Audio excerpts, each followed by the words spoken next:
இஸ்லாமிய மரபில் கடுமையான காற்று வீசும்போதும் புயல் அல்லது சூறாவளியை காணும் போதும் நபிகள் நாயகம் ஸல்லல்லாஹு அலைஹி வஸல்லம் அவர்கள் சில பிரார்த்தனைகளை ஓதச் சொல்லிக் கொடுத்துள்ளார்கள்.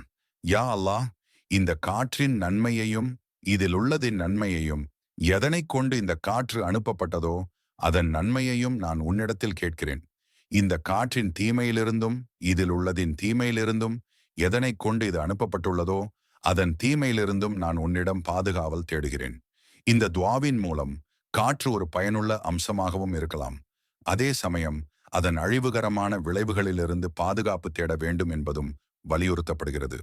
இஸ்லாத்தை பொறுத்தவரை புயல் என்பது வெறும் இயற்கை நிகழ்வு மட்டுமல்ல, அது அல்லாஹ்வின் சக்தி மற்றும் ஆற்றலின் அடையாளம்.